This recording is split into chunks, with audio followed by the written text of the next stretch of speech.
한 국가의 운명을 결정짓는 것은 결국 그 나라가 선택한 이념입니다. 자유를 거부한 국가는 단 한 번의 예외도 없이 파멸합니다. 미국은 자유라는 문명의 상징 국가입니다. 반미주의는 그 문명을 부정하는 시대적 반역 행위입니다. 지금 대한민국은 그 문명을 배신한 대가를 톡톡히 치르고 있습니다. 자유를 버리고 동맹을 배신한 국가는 번영할 수가 없습니다. 생존 자체도 불가능합니다.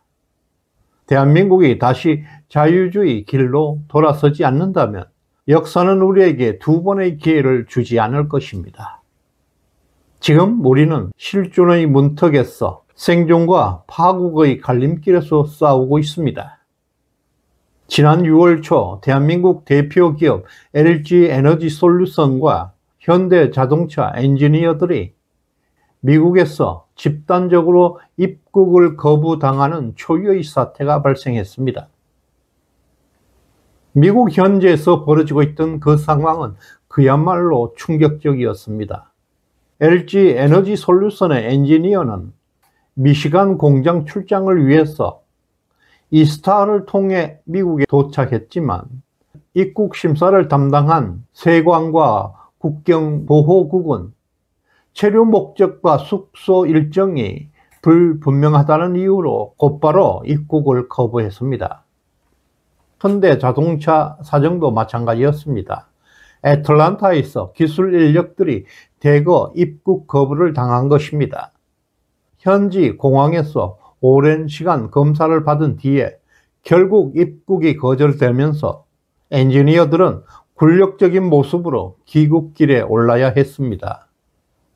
미국은 이처럼 과거 학생운동 이력이나 북한 관련 연관성 등을 보안상 이유를 내세워서 한국 기업의 기술 인력들에게도 취업 비자 발급을 극도로 엄격하게 제한하고 있습니다.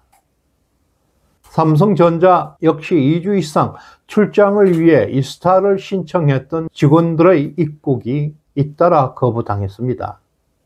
내부적으로 긴급 대응 지침을 마련하고 있습니다. 이제 대한민국의 대표 기업들마저 미국에서 퇴출당하는 충격적인 현실이 벌어지고 있습니다. 이 모든 것이 이재명 정권의 반미주의가 불러온 참사입니다.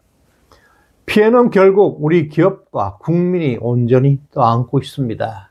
지금 미국 트럼프 행정부는 반미 세력에 대해서 단호하고 강력한 제재를 시행하고 있습니다. 그 제재는 비자 발급 거부, 금융거래 차단 등 정말 무서운 조치로 이어지고 있습니다. 올해 2025년 상반기 트럼프 대통령은 행정명령 14203호를 통해서 국제형사재판소에 협력한 인사들에 대한 초강경 대응을 명령했습니다. 국제형사재판소 ICC 조사 관계자는 미국 입국이 금지되었고 이들의 미국 금융 거래까지 즉각적으로 동결되었습니다. 또한 대학가 반미 활동에 대해서도 가차없습니다. 행정명령 14188호가 발동되자 하버드, 콜롬비아 등 미국의 유명 대학에서도 반미 시위나 반정부 활동을 벌였다는 이유로 외국인 유학생과 교수들이 대거 비자 철회, 추방 조치를 당하고 있습니다. 실제로 팔레스타인 지지 시위를 주도했던 콜롬비아 대학의 한 유학생은 영주권 철회는 물론 미 당국의 강력한 법정 대응과 추방 위협까지 받고 있습니다. 지금 트럼프 정부의 메시지는 명확합니다. 반미 성향을 가진 모든 인물과 단체에 어떠한 예외도 없습니다. 대한민국 역시 예외가 될 수가 없습니다. 특히 이재명 정권의 핵심 인사들이 대부분 반미주의자로 구성되어 있어서 이 같은 제재를 불러왔습니다. 지금 대한민국은 미국과의 외교 무대에서 역사상 최악의 굴욕을 당하고 있습니다. 2025년 현재 미국 정부는 싱가포르에 5,400개의 전용 취업 비자를 할당하고 있습니다. 싱가포르는 미국과 자유무역협정 FTA를 통해서 적극적인 협상으로 이번 특별 쿼터를 받아냈습니다. 덕분에 싱가포르 국민들은 자유롭게 미국에서 기업 활동과 경제적 이익을 누리고 있습니다. 반면에 대한민국 현실은 처참합니다. 한국에 배정되어 있는 미국 취업 비자는 연간 고작 2,000개에 불과합니다.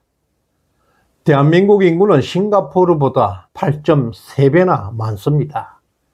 비례상 최소 44,000개의 비자 할당이 정상입니다. 그러나 실제 대한민국에 할당된 비자는 싱가포르 대비 4.5% 수준입니다. 세계 10위 경제대국이라는 대한민국이 작은 도시국가 싱가포르보다 못한 굴욕적인 협상 결과를 얻고 있는 것입니다. 이처럼 극단적으로 적은 비자 쿼터는 결코 우연이 아닙니다. 트럼프 집권 이후에 이재명 정권은 미국과의 협상을 제대로 수행하지 못하고 있습니다. 오히려 친중과 반미 외교로 일관하면서 강력한 제재를 초래하고 있습니다. 대한민국의 협상력은 붕괴되었고 외교적 신뢰는 철저하게 파괴되고 있습니다. 대한민국 경제의 핵심 철강, 조선, 그리고 반도체가 무너지고 있습니다. 트럼프 정부가 이재명 정권의 반미주의자에 대한 본격적으로 보복을 시작했기 때문입니다. 2025년 4월 2일 미국 정부는 한국산 제품에 대해서 즉각 25%라는 초고율의 상호 관세를 부과했습니다. 자동차, 철강, 반도체 수출이 하루아침에 막대한 피해를 입고 있고 대한민국 기업들의 미국 시장 경쟁력이 급속하게 떨어지고 있습니다. 이어서 4월 15일에는 미국 에너지부가 한국을 민간 국가 리스트에 올리면서 압박의 강도를 더욱 높이고 있는데요. 이제 한국은 러시아, 중국과 함께 미국의 안보적 위협 국가로 분류되고 있습니다. 이로써 조선 철강 산업에서 필수적인 기술 협력과 장비 거래마저 엄격히 제한되기 시작했습니다. 결국 6월 18일 미국 정부는 추가로 한국산 주요 수출품에 대해서 90일간 10%의 관세 재부과를 발표했습니다. 한국의 철강과 조선 산업은 결정타를 맞고 있습니다. 신규 수주가 급감하고 있고 기업들의 공장은 가동을 멈추기 시작하고 일부 기업은 한국을 떠나고 있습니다. 더 충격적인 것은 일본으로 주문이 몰리면서 대한민국의 세계 최고 수준이었던 조선마저 위협받고 있습니다. 대한민국이 가지고 있는 최고의 기술 기반이 이재명 정권의 외교 실패로 완전히 붕괴될 위기에 직면하고 있습니다. 지금 우리의 생존과 국가의 미래가 송두리째 흔들리고 있습니다. 이 모든 원인은 이재명의 반미주의가 참사의 원인입니다. 지금 대한민국은 전 세계에서 가장 위험한 반미주의 국가로 전락하고 있습니다.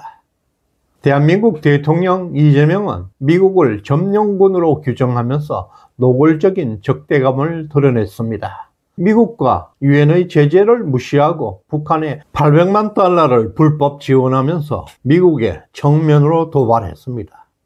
국무총리 후보 김민석은 과거 서울 미국 문화원을 점거하면서 미국을 계몽했다고 자랑스럽게 지금까지도 선전하고 있는 골수 반미주의자입니다.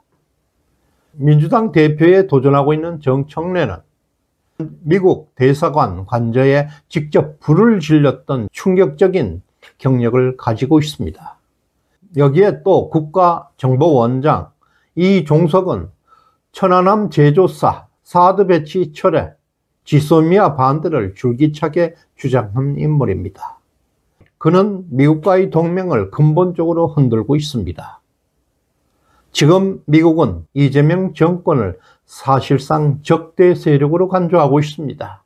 가혹한 보복과 제재를 암시하고 있습니다. 지금 대한민국은 벼랑 끝에 서 있습니다. 기업의 엔지니어들이 공항에서 추방당하고 있고 철강, 조선, 반도체가 무너져 내리고 있습니다. 극단적인 반미주의가 불러오고 있는 참사입니다. 역사는 늘 경고해 왔습니다. 자유의 포기, 반미의 끝은 국가의 몰락이라고 말입니다. 우리에게 남은 시간이 그리 많지 않습니다. 지금 두려워할 때가 아닙니다. 강력한 투쟁이 필요합니다. 시대정신연구소에 후원해 주신 조진영님 진심으로 감사드립니다. 구독, 좋아요 꾹 눌러주시길 바랍니다. 고맙습니다.